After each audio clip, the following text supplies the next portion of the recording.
오늘은 이사야서 62장의 말씀을 보도록 하겠습니다. 이 62장의 내용도 하나님께서 선지자 이사야를 통해서 하나님의 구원의 백성들을 하나님께서 직접 개입하셔서 그들을 구원의 섭리로 이끄시겠다는 약속의 메시지가 있습니다. 오늘도 이 말씀을 통해서 그 구원의 섭리에 우리도 동참할 수 있기를 축복합니다.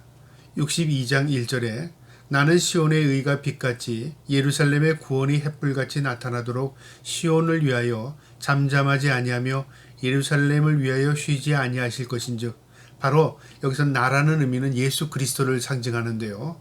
하나님이신 예수 그리스도께서 하나님의 구원의 백성들에게 빛같이 나타나시고 구원의 횃불같이 나타나시겠다는 거죠. 그러니까 우리가 그 빛을 향해서 걸어가면, 우리가 예수 그리스도를 나의 삶의 주인으로 모시면 그 말이기도 합니다. 그러면 하나님께서 나의 삶을 어떻게 이끄시냐면요, 하나님의 구원의 섭리로 이끌어 가시는 것입니다. 여기 보니까 시온을 위하여 하나님의 임재의 장소를 의미하죠. 잠잠하지 아니하며 예루살렘을 위하여 쉬지 아니하실 건지, 잠잠하지 아니하고 쉬지 않는다는 의미는 적극적으로 하나님께서 개입하시겠다는 겁니다. 바로 구원하기 위해서 내 빛을 향하여 걸어오는 모든 자들, 그 구원의 섭리 아래 있는 모든 자들을 위해서 하나님께서 적극적으로 개입하셔서 그들을 구원하시겠다는 겁니다. 2절에요. 이방 나라들이 내 공의를 묻 왕이 다 내 영광을 볼 것이요 너는 여호와의 입으로 정하신 새 이름으로 일컬음이 될 것이며, 내 공의로 내 영광으로, 무슨 말을 의미하냐면 하나님께서 직접 영광과 하나님의 직접 공의를 실천하시겠다는 겁니다. 그리고 여호와의 이름으로 뭐라고 일컬음을 받냐면 새 이름으로 일컬음을 받게 한다는 거죠. 히브리인들에게 있어서 이름이라는 의미는 인격을 의미합니다. 그 삶의 전체를 의미합니다. 바로 너의 삶을 완전히 하나님이 구원의 백성으로 바꿔주시겠다는 거죠. 하나님을 찾는 자에게 하나님의 구원의 손길을 하나님께서 내미는 것입니다. 3절에 너는 또 여호와의 손이 아름다운 관, 내 하나님의 손의 왕관이 될 것이요. 놀라운 은혜의 말씀입니다. 바로 하나님께서 그 구원의 백성들을 영광스러운 존재로 그들을 화관을 씌우는 것처럼요, 왕관, 관이 되게 할 것이랍니다. 영광이 되게 하시겠다 그 말이죠. 우리가 지금은 이 땅에 사니까 다 서로가 비교하면서 저 사람이 나보다 좀 나은 것 같고 내가 저 사람보다 좀 나은 것 같고 이렇게 서로 비교하잖아요. 비교의 대상이 사람입니다. 그런데 하나님께서 구원하실 때는요, 우리에게 있어서 분명한 것은 뭐냐면 구원받은 자와 구원받지 못한 자로 확연하게 나타납니다. 그 비교의 대상이 아닙니다. 세상이 비교의 대상도 아니고요, 사람이 비교의 대상도 아닙니다. 우리가 구원받았던 그 존재 자체가 우리가 큰 영광이 되는 것입니다.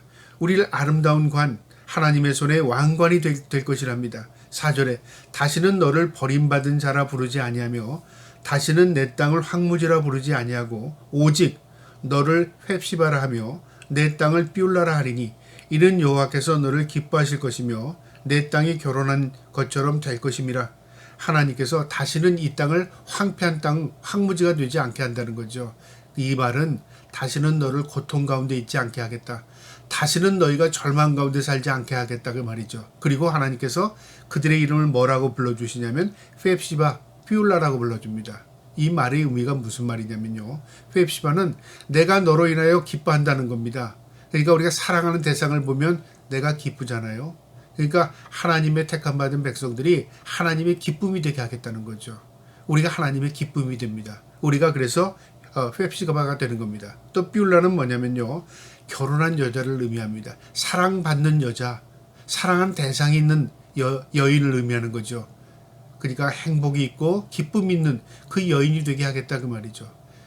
이 고대에 있어서 결혼한 여인에게서는 모든 것이 채워지는 것이었습니다.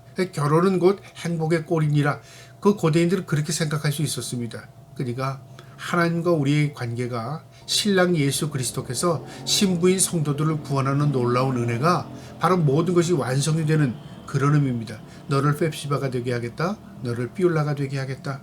5절에요. 마치 청년이 처녀와 결혼함 같이 내 아들들이 너를 취하겠고 신랑이 신부를 기뻐함 같이 내 하나님이 너를 기뻐하리라.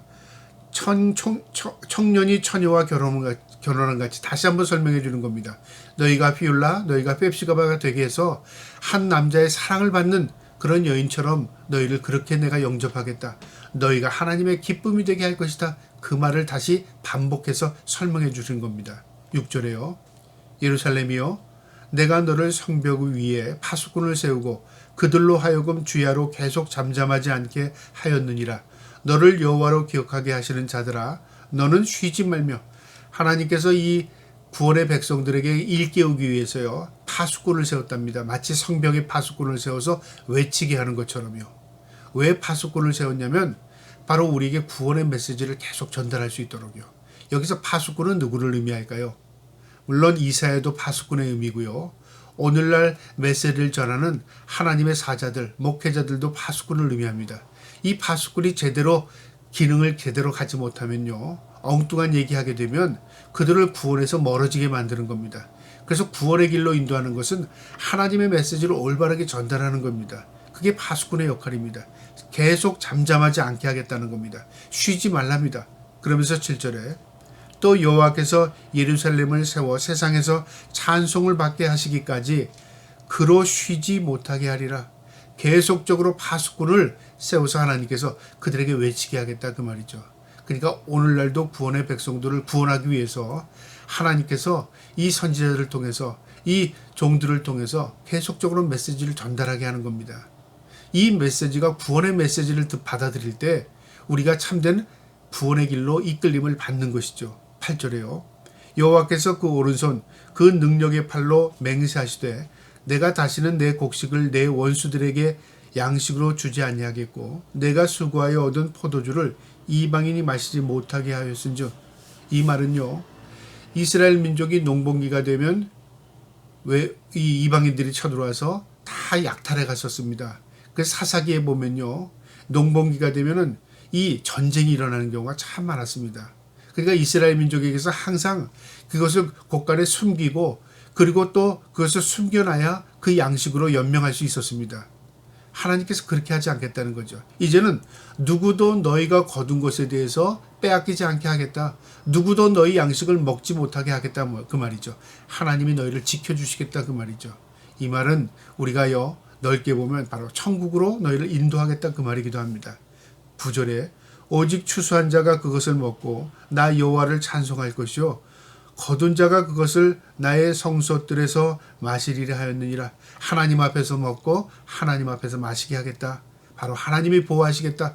너희를 천국 백성으로 하나님이 지켜주시겠다는 겁니다. 그러니까 하나님을 찾고 그 빛을 향해 걸어가고 하나님을 향한 그 자들에게는 하나님께서 구원의 손길을 그들에게 베풀고요. 그들을 천국으로 하나님께서 분명히 이끄시는 겁니다. 그래서 하나님의 손을 펼칠 때 우리가 그 손을 붙들면 결국 하나님께 이끌림을 받는 거지만요. 하나님께서 우리에게 손을 펼칠 때 우리가 그 손을 거부하게 되면 결국 하나님과 멀어질 수밖에 없는 것입니다. 10절에 성문으로 나가라 백성의 올 길을 닦으라 큰 길을 수축하라 도를 제하여 만민을 위하여 지치를 들으라. 나가라 길을 닦아라 쌓아라 수축하라 도를 제하라 모두 평탄한 길을 만들어라 그 말이죠. 그리고 분명하게 기치를 세워 깃발을 들어라 그 말이죠. 분명한 메시지를 전하라 그 말입니다. 분명한 하나님의 메시지를 전달하라 그 말입니다. 그리고 하나님의 백성들을 불러 모으라 그 말이죠. 우리가 이 땅에 사는 동안이 기회의 인생입니다. 어떤 기회냐면 예수를 나의 삶의 구주로 모실 수 있는 기회입니다. 내가 진정으로 하나님을 인격적으로 만나 주님을 나의 주님으로 모실 수 있는 기회가 이 땅에 있습니다. 죽어봐서 죽은 이후에 내가 잘 믿으면 되지 그 기회는 이미 없습니다. 살아생전이 기회인 겁니다. 그래서 그들에게 외치라고 말하고 그들에게 길을 닦으라고 말하고 그들에게 기치를 세우라고 말하고 수축하고 건축하라고 그렇게 말하는 것입니다. 11절에요. 여호와께서 땅끝까지 선포하시되 너희는 딸 시온에게 이르라. 보라 내 구원이 이르렀느니라. 보라 상급이 그에게 있고 보응이 그 앞에 있느니라 하였느니라. 하나님의 백성들을 불러 모으시고요. 그들에게 구원을 베풀고 그 다음에 상급이 있고 그 다음에 보응이 있답니다. 상급은 구원이죠. 보응은 심판입니다. 우리가 하나님의 손에 우리가 이끌리게 되면 상급을 받습니다. 이것이 구원입니다. 보응을 받습니다. 이것이 심판입니다. 마지막 12절입니다.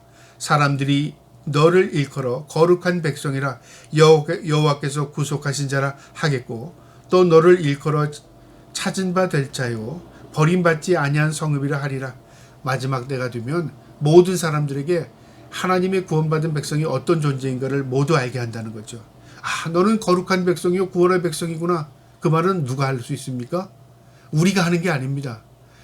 구원받지 못한 백성들이 그걸 확연히 깨닫게 되는 겁니다. 이야, 세상 끝에 이런 결과가 있구나. 하나님의 거룩한 백성들이 구원받는구나. 그리고 그들이 하나님께서 그들을 하나님의 영광으로 입성시키는구나. 그들의 온전히 구원받은 백성으로 하나님께서 택하셨구나. 그거를 알게 하신다 그 말이죠. 그래서 버림받지 아니한 성읍이라 하리라. 하나님께서 하나님의 백성들을 구원의 손길로 인도하여 천국에 입성시켜 주었구나. 그걸 모두가 알게 된다 그 말이죠. 우리가 그 구원의 백성으로서 이 땅에 사는 동안의 기회임을 의식하고 우리가 하나님의 복음을 전거하는 자로서 올바르게 하나님의 복음을 증거할 뿐만 아니라 우리의 삶을 통해서 예수 그리스도를 증거할 수 있는 우리 모두가 되기를 주님의 이름으로 축복합니다. 아멘.